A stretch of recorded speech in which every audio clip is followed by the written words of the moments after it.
दोस्तों 12 जून 2025 को दोपहर 1:38 पर एयर इंडिया की फ्लाइट AI-171 अहमदाबाद एयरपोर्ट से लंदन के लिए टेक ऑफ करती है। एयरपोर्ट के पास ही में एक बस्ती है जहां पर एक लड़का आर्यन अपने गांव से घूमने के लिए आया था अपने रिश्तेदारों के यहाँ। गांव में एरोप्लेन का मतलब बहुत ही इंटरेस्टिंग टॉपिक, इसलिए आर्यन हवा में उड़ने वाले हर एरोप्लेन को वीडियो शूट कर रहा था ताकि वो वापस जब गाँव जाएगा तो अपने दोस्तों को दिखाएगा। ठीक उसी वक्त AI-171 टेक ऑफ करती है जिसके अंदर 242 लोग थे, इसमें से 230 पैसेंजर और 12 क्रू मेंबर्स। ये फ्लाइट रनवे से टेक ऑफ करती है, 600 फीट की ऊंचाई पर जाती है और 30 सेकंड तक फ्लाई करती है। और ये सब आर्यन नीचे से वीडियो शूट कर रहा था। और फिर कुछ ही देर बाद फ्लाइट के कैप्टन सुमित सबरवाल मेडे कॉल करते हैं। मेडे कॉल तब किया जाता है जब फ्लाइट के अंदर कोई इमरजेंसी आ जाती है। और इससे पहले कि पायलट की बात पूरी हो पाती, AI-171 नीचे मेडिकल हॉस्टल की एक बिल्डिंग पर जाकर क्रैश हो जाता है। ये क्रैश इतना सीवियर था और एविएशन हिस्ट्री में अब तक का सबसे भयानक क्रैश था, जिसमें 242 पैसेंजर में से 241 पैसेंजर्स की ऑन द स्पॉट डेथ हो जाती है।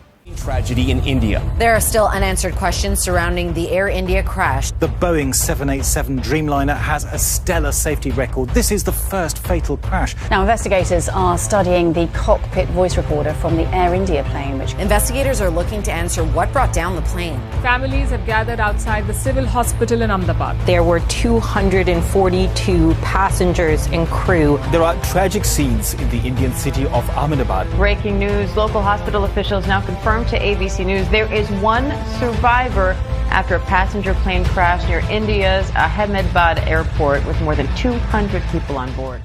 इस क्रैश में से सिर्फ एक पैसेंजर बचता है, सीट नंबर 11 अल्फा, जिनका नाम था विश्वास कुमार रमेश।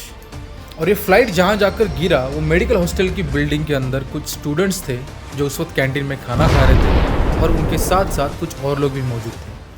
कुछ स्टूडेंट्स ने बाद में बताया कि ये क्रैश जब हुआ तब उन्हें पहले तो लगा कि पाकिस्तान ने कोई मिसाइल फायर कर दी है, लेकिन उन्हें क्या पता था कि ये फ्लाइट हमारी अपनी थी। मेडिकल हॉस्टल के कैंटीन में उस वक्त जो स्टूडेंट लंच कर रहे थे उनकी ऑन द स्पॉट डेथ हो जाती है और उनके साथ साथ कुछ और स्टूडेंट्स और कुछ और लोगों की भी डेथ हो जाती है। आखिरकार ये इतना बड़ा क्रैश हुआ कैसे? एयर इंडिया की इस फ्लाइट में बोइंग का ड्रीमलाइनर 7878 इंजन का इस्तेमाल हुआ था, जो पिछले 12 साल से बिना कुछ इश्यूज के एयरक्राफ्ट को उड़ाई जा रहा था। तो फिर इस बार क्या हुआ? क्या इसमें एयर इंडिया की कोई लापरवाही थी? क्या इसमें कोई पायलट एरर था? या फिर कोई सिक्योरिटी सिस्टम फेल हो गई थी? या फिर कोई अलार्म सिस्टम डिसेबल हो गया था? इस वक्त हजारों सवाल है। सवाल तो हजारों उठेंगे क्योंकि इसके अंदर 241 पैसेंजर्स ने अपनी जान ऑन द स्पॉट खो दी है और साथ ही साथ कुछ स्टूडेंट्स ने भी अपनी जान खो दी है। इन 242 पैसेंजर में से 169 इंडियंस, 53 ब्रिटिश, 7 पोर्चुगीज और एक कैनेडियन नेशनल थे जो अपने सपनों के लिए, अपने अपनों के लिए लंदन की उड़ान भर रहे थे। डॉक्टर प्रतीक जोशी जो लंदन के अंदर रहते थे और रॉयल डर्बी हॉस्पिटल के अंदर एज अ रेडियोलॉजिस्ट काम करते थे, वो इंडिया आए थे अपनी फैमिली विजिट के लिए और वापस लौट रहे थे अपनी पत्नी और 3 बच्चों के साथ। लेकिन इस फ्लाइट क्रैश ने उनके इस हंसते खेलते परिवार को, पूरे परिवार को एक साथ खत्म कर दिया। लंदन में डॉक्टर जोशी के एक पड़ोसी थे नील रायन, उन्होंने बताया कि ये कितना सुंदर परिवार था और इस क्रैश की खबर सुन के उनको बहुत दुख हुआ है। डॉक्टर जोशी और नील हमेशा एक दूसरे से बातें करते थे, खाना पीना साथ में खाते थे, एक दूसरे से चॉकलेट शेयर करते थे, लेकिन अब वो नहीं कर पाएंगे। इस फ्लाइट में गुजरात के ex chief minister Vijay Rupani भी फ्लाई कर रहे थे, जिन्होंने अनफॉर्चुनेटली इस क्रैश में अपनी जान खो दी। विजय जी के बारे में एक इंटरेस्टिंग फैक्ट आपको बता दें कि वो खुद के लिए 1206 को एक लकी नंबर मानते थे। उनके कार का नंबर 1206 था, उनके स्कूटर का नंबर 1206 था। जिस दिन वो फ्लाई करने जा रहे थे उस दिन घर से भी वो 12:06 पर निकले थे और अनफॉर्चुनेटली जिस दिन ये क्रैश हुआ उस दिन भी तारीख थी 12 जून। इस क्रैश में पैसेंजर्स के साथ साथ 12 में से 12 क्रू मेंबर्स ने अपनी जान खो दी। उनमें से एक थी फ्लाइट अटेंडेंट रोशनी सोनघरे। 26 साल की रोशनी मुंबई के पास डोंबिवली में अपनी माता शोभा और पिता राजेंद्र के साथ रहती थी। रोशनी एज अ ट्रैवल इन्फ्लुएंसर भी इंस्टाग्राम पर काफी एक्टिव थी और हमेशा अपने ट्रैवल्स के बारे में रील्स डाला करती थी, लेकिन अनफॉर्चुनेटली अब वो सारे रील्स यादें बन के रह जाएगी। इस क्रैश में बहुत से लोगों ने अपनी जान खो दी, लेकिन हमें एक चमत्कार भी देखने मिला जब 242 पैसेंजर में से एक जिंदा लौटा, विश्वास कुमार रमेश। कुमार इस फ्लाइट में सीट नंबर 11 अल्फा से ट्रैवल कर रहे थे, जो इमरजेंसी डोर के बिल्कुल बगल में होता है। जब उन्होंने बाद में मीडिया से बात की तो उन्होंने कहा कि जब एक क्रैश हुआ तब इमरजेंसी डोर पॉप आउट हुआ, यानी कि खुल गया और कुमार बाहर की ओर गिर गए। इसी फ्लाइट में 22 साल की पायल भी जा रही थी, जिनको अपने पिता ने जिंदगी भर रिक्शा चला के उनको पाला पोसा बड़ा किया और फाइनली मास्टर्स करने के लिए उसे लंदन भेजा जा रहा था। कितनी दुखद बात है कि पायल की ज़िंदगी की ये पहली फ़्लाइट थी और यही फ़्लाइट उनकी ज़िंदगी की आखिरी फ़्लाइट भी साबित हुई। पायल लंदन जा रही थी एमटेक करने के लिए और इस कोर्स को कंप्लीट करने के लिए उनके पिता ने अपने रिश्तेदारों में से लोन लिया था ताकि पायल एमटेक करके वापस लौटे। पूरे परिवार की उम्मीद उस वक्त पायल पर टिकी हुई थी, लेकिन उन्हें क्या पता था कि ये फ़्लाइट पायल की ज़िंदगी की आखिरी फ़्लाइट होगी। ये तो हमने कुछ नाम लिए, लेकिन इसके साथ साथ बहुत से लोगों ने इस क्रैश में अपनी जान खो दी। ये फ़्लाइट जब क्रैश हुआ था उस वक्त इसका फ्यूल टैंक टोटली भरा हुआ था। फ्लाइट जब क्रैश हुआ तो उस वक्त फ्यूल टैंक के अंदर 1,25,000 लीटर फ्यूल भरा हुआ था। जरा सोच के देखो कि 5 लीटर केरोसिन के अंदर पूरा घर जल जाता है, ये तो फिर भी 1,25,000 लीटर का फ्यूल था। क्या संभावनाएं होंगी कि कोई बच पाएगा इससे। जब क्रैश हुआ आग लगी और सारे लोग जल के खाक हो गए। जो भी बचे कुचे बॉडी के रिमेन्स थे उनकी डीएनए टेस्टिंग करके उनकी पहचान की जा रही है। अब तक 211 पैसेंजर्स की पहचान हो चुकी है और कुछ पैसेंजर्स की पहचान अभी भी की जा रही है। जरा सोच के देखो, किचन के अंदर जब हम किसी गर्म चीज़ को छू लेते हैं कितना जोर का झटका हमें लगता है। इस क्रैश में लोग आग के चपेटे में आकर जिंदा जले हैं, जिंदा। इस क्रैश की इन्वेस्टिगेशन अभी भी ऑनगोइंग है, ब्लैक बॉक्स की टेस्टिंग अभी भी की जा रही है। बहुत सारे सवाल उठाए जा रहे हैं एयर इंडिया पर, बहुत सारे सवाल उठाए जा रहे हैं बोइंग के इंजन्स पर भी कि उनकी सेफ्टी को लेके, उनकी क्वालिटी के कंसर्न्स को लेके। और ये कोई पहली बार नहीं है जब बोइंग का कोई एरोप्लेन क्रैश हुआ है। हमने जब रिसर्च की तो हमें पता चला कि 2 और सिमिलर क्रैशेस हुए हैं जिसके अंदर भी बोइंग का इंजन इस्तेमाल हुआ था।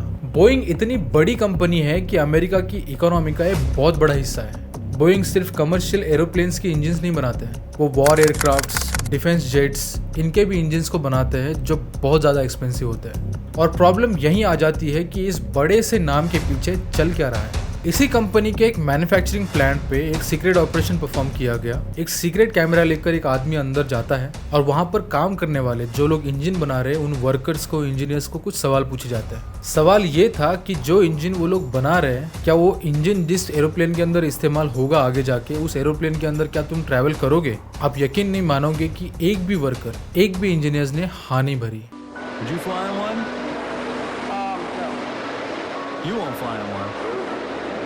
Would you fly one of these planes?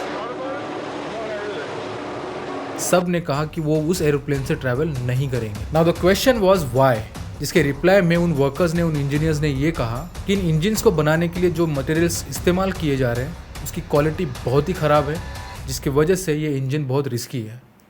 इसी कंपनी में काम करने वाले कुछ विसल ब्लोअर्स ने इनके इंजन्स को लेके, इनकी सेफ्टी और क्वालिटी को कंसर्न्स को लेके पब्लिकली बोइंग के ऊपर ही कंप्लेन कर दी थी।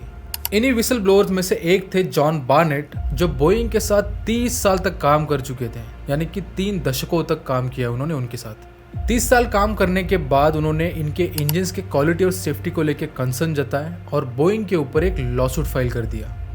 हालांकि लॉसूट का आगे जाकर कुछ हुआ नहीं, लेकिन जॉन बार्नेट की 2024 में सस्पिशियस तरीके से मौत हो जाती है और बहुत ही शॉकिंगली उनकी डेथ से करीब 1 साल पहले उन्होंने अहमदाबाद वाले प्लेन के अंदर जिस इंजन का इस्तेमाल हुआ है, बोइंग ड्रीमलाइनर 787, उसके सेफ्टी और क्वालिटी को लेके भी वार्निंग दी थी। अब सवाल ये उठता है कि जिस इंजन के बारे में वार्निंग दी गई थी वो क्रैश हो चुका है। इस वार्निंग को एयर इंडिया ने कैसे इग्नोर किया, इस वार्निंग को बोइंग ने कैसे इग्नोर किया, और इस वार्निंग को मोस्ट इंपॉर्टेंटली हमारी एविएशन अथॉरिटी ने कैसे इग्नोर किया। एयर इंडिया के फ्लाइट एक्सपीरियंस के बारे में हमेशा इनके पैसेंजर्स कंप्लेन करते रहते हैं, फिर भी उन पे इम्प्रोवाइजेशन क्यों नहीं किए जा रहे? इनके प्लेन के अंदर बिजनेस क्लास के छत से पानी टपकता है, सीट के ऊपर जो अटैच्ड मॉनिटर्स है वो काम नहीं करते, उनके बटन्स नहीं चलते हैं।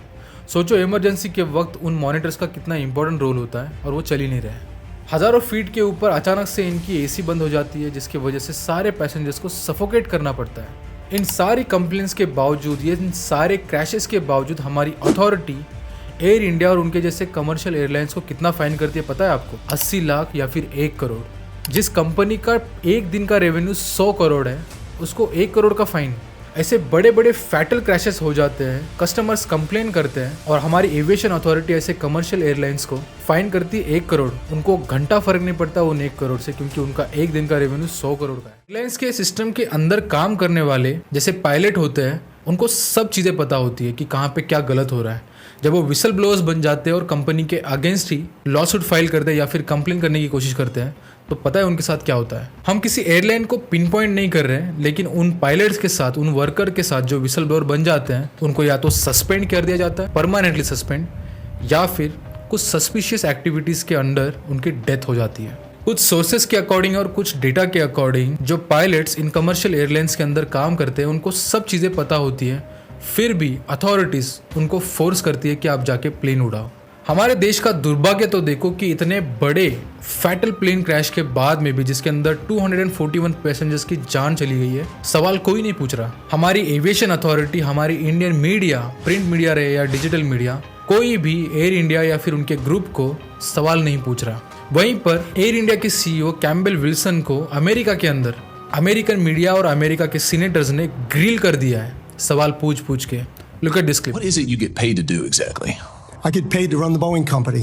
I mean, do you get paid for transparency? I think the board counts on me for transparency. Really? Because you're under investigation for falsifying 787 inspection records. Doesn't sound like a lot of transparency to me. India में हमारी aviation authority और Indian media के द्वारा ऐसे videos हमें देखने क्यों नहीं मिलते, ये सोचने वाली बात है। अहमदाबाद वाला प्लेन क्रैश हुआ कैसे, ये जानने से पहले मैं आपको 2 और सिमिलर प्लेन क्रैशेस के बारे में बता देता हूँ। 20 अगस्त 2008 को स्पेन के मैड्रिड में एक प्लेन क्रैश हुआ था। स्पेन एयरलाइन की मैकडॉनल्ड डगलस MD-82 उस दिन 172 लोगों को लेके मैड्रिड शहर से टेक ऑफ करती है। रनवे से उड़ान भरते ही 300 मीटर के ऑल्टीट्यूड पर जाकर 15 सेकेंड के अंदर वो प्लेन क्रैश हो जाता है। इस क्रैश में 154 लोग जिसमें पैसेंजर्स और क्रू मेंबर्स शामिल थे, सबकी डेथ हो जाती है। आइए जानते हैं कि ये क्रैश हुआ कैसे। अगर आपने अहमदाबाद वाला प्लेन क्रैश का वीडियो अगर देखा होगा जो आर्यन ने बनाया, या फिर रनवे वाला वीडियो अगर आपने देखा होगा, तो प्लेन के विंग्स जो थे वो विंग्स के स्लैट्स और फ्लैप्स बिल्कुल फ्लैट थे, जो वो कभी भी टेक ऑफ करने के बाद फ्लैट नहीं होने चाहिए थे। और बिल्कुल वैसा ही स्पेन के मैड्रिड से उड़ा जो प्लेन था उसमें भी यही हुआ था। मैकडॉनल्ड डगलस को जो पायलट उड़ा रहा था उससे एक बहुत बड़ा ह्यूमन एरर हो गया था। उसने कुछ डिस्ट्रैक्शंस की वजह से एक इम्पॉर्टेंट चेकलिस्ट का आइटम चेक करना भूल गया था, वो उससे मिस हो गया। क्योंकि फ्लाइट टेक ऑफ करने के बाद उसके विंग्स के स्लैट और फ्लैप 10 से 15 डिग्री के एंगल में होने चाहिए, लेकिन इस फ्लाइट में पायलट वो करना भूल गया था।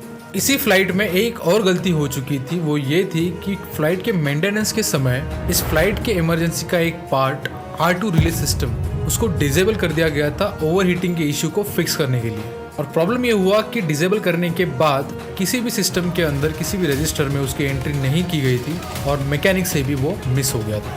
अब क्योंकि R2 relay system security alarms को अलर्ट करने के लिए होता है और वो डिसेबल था, इसलिए फ्लाइट जब टेक ऑफ किया तब तक कोई भी अलार्म सिस्टम बजा ही नहीं, क्योंकि वो मिस हो चुका था। इस इकलौते एरर करेक्शन सिस्टम के डिसेबल होने की वजह से ना ही कोई अलार्म बजा, ना ही पायलट ने कोई चेकलिस्ट का आइटम चेक किया, और ऐसे ही फ्लैट विंग के साथ वो प्लेन हवा में उड़ जाता है। अब इसकी वजह से हुआ ये कि 4.5 किलोमीटर लंबे रनवे होने के बावजूद प्लेन ने जब टेक ऑफ किया तो 30 से 50 मीटर अल्टीट्यूड को तय किया, वहाँ पे फ्लाई किया और फिर दूर जाकर क्रैश हो गया। जब इस क्रैश की इन्वेस्टिगेशन हुई तो CIA IAC की एक रिपोर्ट आई जो कहती है कि 250 किलोमीटर पर आवर की स्पीड से ये प्लेन उड़ रहा था फ्लैट विंग के साथ, जबकि फ्लैट विंग के साथ किसी भी प्लेन को एक प्रॉपर स्पीड अचीव करने के लिए 380 किलोमीटर पर आवर की स्पीड चाहिए होती है, और यही इस प्लेन क्रैश का मेन रीज़न बना। अहमदाबाद वाला जब प्लेन क्रैश हुआ तब उसकी स्पीड कितनी थी पता है? वो बताने से पहले चलो मैं आपको और एक क्रैश के बारे में बता देता हूँ। 1987 में अमेरिका के डेट्रॉइट शहर में मैकडॉनल्ड डगलस DC-982 का एक प्लेन टेक ऑफ करने जा रहा था। उस दिन 31 डिग्री सेल्सियस का काफ़ी हॉट वेदर था और प्लेन अपनी मैक्सिमम कैपेसिटी के साथ हेवीली लोडेड था। ये प्लेन 2.5 किलोमीटर के रनवे का डिस्टेंस तय करके टेक ऑफ करती है एंड वंस अगेन इसके भी स्लैट्स और फ्लैप्स विंग के साथ नहीं खुलते, जिसकी वजह से 40 से 50 मीटर ऊपर अल्टीट्यूड में जाकर थोड़ी देर फ्लाई करने के बाद करीब 800 मीटर दूर जाकर ये क्रैश हो जाती है। इस क्रैश में भी 156 पैसेंजर्स की मौत हो जाती है। And once again what is the reason? Human error which is pilots error और अलार्म फेलियर। अब बात करते हैं अहमदाबाद वाले प्लेन क्रैश की। इस प्लेन में बोइंग 787 का एक इंजन था जिसके अंदर बहुत ही स्ट्रॉन्ग अलार्म सिस्टम होता है, जिसे मैन्युअली ओवरराइड किए बिना प्लेन कभी टेक ऑफ ही नहीं करेगा। अगर आप ध्यान से देखो तो अहमदाबाद वाला प्लेन क्रैश, स्पेन वाला प्लेन क्रैश और अमेरिका वाला प्लेन क्रैश, तीनों क्रैशेस के अंदर बहुत सारी सिमिलैरिटीज देखने मिलेगी और कुछ की डिफरेंसेस भी। स्पेन और अमेरिका वाले प्लेन क्रैश के अंदर करीब 50 मीटर अल्टीट्यूड पर जाकर 10 से 15 सेकेंड के लिए प्लेन फ्लाई करता है और करीब 1 किलोमीटर दूर जाकर वो क्रैश हो जाता है। वही अहमदाबाद वाला प्लेन करीब 190 मीटर के अल्टीट्यूड पर फ्लाई करता है, ऊपर 30 से 35 सेकंड तक फ्लाई करता है और फिर जाकर क्रैश कर जाता है। वेल, इसके क्या रीज़न हो सकते हैं इतने बड़े प्लेन क्रैश के, और इन तीनों क्रैशेस में से अहमदाबाद वाला प्लेन क्रैश के अंदर इतने बड़े डिफरेंसेस क्यों हैं? अब इसके आगे मैं जो भी बताऊंगा वो मेरी रिसर्च, हमारे टीम की रिसर्च और मेरी फिजिक्स के अंडरस्टैंडिंग के साथ साथ कुछ डेटा के बेसिस पे बताऊंगा। AI-171 प्लेन, जिसके अंदर बोइंग ड्रीमलाइनर का 7878 इंजन था, इसने रनवे पर टेक ऑफ करने से पहले ज़रूरत से ज़्यादा टाइम लिया। जनरली एयरपोर्ट के रनवे पर 3 लाइंस होती है, ग्रीन, रेड और येलो, जो बताती है कि प्लेन को वो पूरी लाइन कवर करनी है और लाइन खत्म होते ही टेक ऑफ कर देना है। इन तीनों में से ग्रीन लाइन सबसे सेफेस्ट लाइन होती है जहां से आप टेक ऑफ कर सकते हैं। रेड लाइन जहां से कुछ एक्स्ट्रा डिस्टेंस कवर करने के बाद you can still take off, but yellow line एक डेंजर लाइन होती है जहां से टेक ऑफ करने के लिए you need good speed, good thrust and all the engines working perfectly fine. आपको बता दें कि कुछ सोर्सेज के अकॉर्डिंग और कुछ डेटा के अकॉर्डिंग अहमदाबाद वाला प्लेन इस येलो लाइन से टेक ऑफ किया था। अब मैं आपको बताता हूँ मेरे एक सपने के बारे में। कुछ दिन पहले मुझे एक सपना आया था और कोइंसिडेंटली वो भी किसी प्लेन क्रैश के बारे में ही था। एंड ट्रस्ट मी, ये एक सपना ही है और इसका अहमदाबाद प्लेन क्रैश के साथ कोई लेना देना नहीं है। सपने में हुआ ये कि एयर इंडिया की एक फ्लाइट जो बिल्कुल AI-171 जैसी ही दिखती थी, वो फ्लाइट अहमदाबाद एयरपोर्ट से टेक ऑफ करने वाली थी। टेक ऑफ से पहले पायलट अपने सारे चेकलिस्ट चेक कर रहा था, सारे सिक्योरिटी अलार्म्स चेक कर रहा था, तो सारी जो बेसिक ऑडिटिंग होती है वो चेक हो रही थी उसमें। अब उस पायलट को एडिटिंग के टाइम पे पता चलता है कि प्लेन के अंदर 40 ton extra luggage, extra cargo, extra सामान भरा हुआ है जिसको वो प्लेन लेके जा ही नहीं सकता।